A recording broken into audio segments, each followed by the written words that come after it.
আসসালামু আলাইকুম। প্রিয় দর্শক, জেদ্দার প্রবাসী ভাইরা খুবই সাবধান। কারণ জেদ্দাতে অনেক ঘটনা ঘটে। ঠিক আমার অফিসের সামনেই একটা ঘটনা ঘটে গেছে। এখান থেকে মানুষ গুম হয়ে গেছে ঠিক এই জায়গা থেকেই। ও ফোনে কথা বলে ঠিক এভাবেই হাঁটতেছিল। আমি যদি দেখাই আপনাদেরকে সেম এভাবে হাঁটতেছিল। এই রাস্তা থেকে এই জায়গা থেকে গুম হয়ে গেল আমার বন্ধুটা। আমি নামটা না বলি। উনি এখান দিয়ে ফোনে কথা বলতে বলতে যাচ্ছে। হঠাৎ করে একটা গাড়ি আসলো। আসার পরে ও বলতেছে হাতে কামা। একামার ওরা দেখানোর সাথে সাথে ওকে আমার কিছু না দেখেই তারা গাড়িতে উঠায় নেয়। সে ভাবছে কি এখানে যেহেতু আমাদের পাশেই এম্বাসি, অনেক সিআইডির লোকরা অনেক সময় থাকে, ভাবলো হয়তো বা সিআইডি। কিন্তু তারা আসলে মূলত সিআইডি ছিল না। তারা ছিল কি? তারা ছিল মূলত ছিনতাইকারী।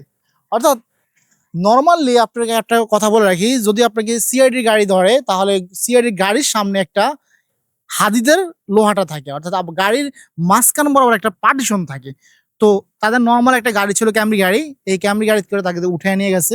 নিয়ে কয়েকটা থানার সামনে দিয়ে অবশ্য বোঝানোর চেষ্টা করছে সে সিআইডির লোক। কয়েকটা থানার সামনে দিয়েও সে নাকি গেছে।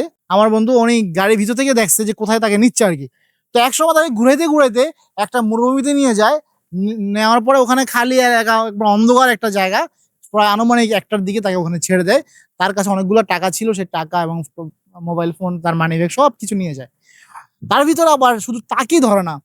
আমি যদি আপনি ক্যামেরা একটু অ্যাঙ্গেল দেখাই, আমি যদি দেখাই ঠিক এখান থেকে, আমি যেখানে দাঁড়িয়ে তখন ভিডিও করছি, সেখানে একজনকে নিচ্ছে, আরেকজন হচ্ছে এই কর্নারে এই বরাবর ঠিক এই সেম এই জায়গা থেকেও তাকে একজনকে উঠাইছে এখান থেকে।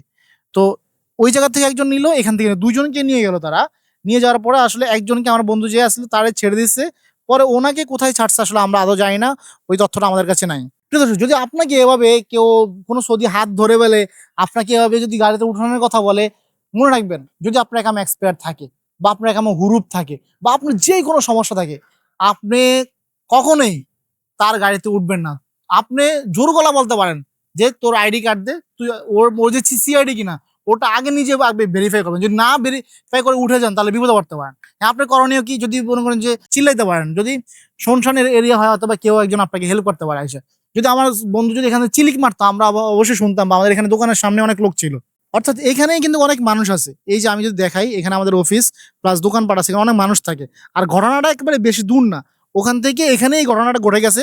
অথচ আমরা কেউ টেরও পাই না, ঠিক আছে। পরবর্তীতে আসলে আমি থানাও গেলাম।